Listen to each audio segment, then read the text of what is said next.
Avec vous, François, parlons de Le chant de la machine de David Blo et Mathias Cousin. C'est publié aux éditions Alia. Qu'est-ce que ça raconte, François? C'est la réédition d'un ouvrage un peu culte qui porte sur l'histoire de la house music, tout simplement. Et ça me fait toujours rire des BD qui portent sur la musique ou des BD documentaires, parce que comment fait-on pour transmettre... Et là, on le réussit très bien, c'est pas pour rien. C'est une réédition, donc c'est une œuvre... une BD culte. D'ailleurs, un des Mathias Cousin qui est décédé avant l'apparition de ce qui aurait été le deuxième tome. Donc, ça a aidé à élever la BD au rang de mythe.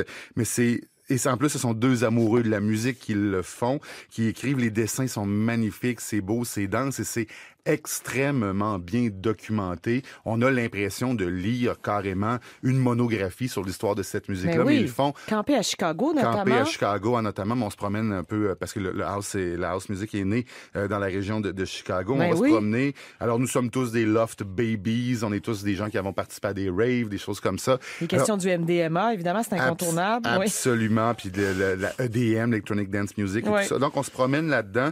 C'est bien fait. C'est pas pour rien que c'est devenu une BD culte, je le dirais. C'est beau, c'est bien écrit, c'est extrêmement bien documenté. Alors, si vous avez quelqu'un, vous aimez beaucoup l'histoire de la musique, vous avez quelqu'un qui aime l'histoire de la musique à Noël, ça se donne bien parce que ça permet de passer au travers un grand pan. Et il n'y a pas eu quand même énormément de documentaires qui ont été faits ou de trucs qui ont été faits sur l'histoire de la house music. Ça fait toujours partie de quelque chose qui est un peu plus grand. C'est un courant majeur. C'est peut-être l'un des derniers courants majeurs à la fin du 20e siècle au point de vue de la musique populaire, bien sûr. Énormément. On en retrouve encore des influences aujourd'hui. Beaucoup d'artistes se réclament de ça ou ne le disent pas, mais on l'entend quand même. On n'est pas nono.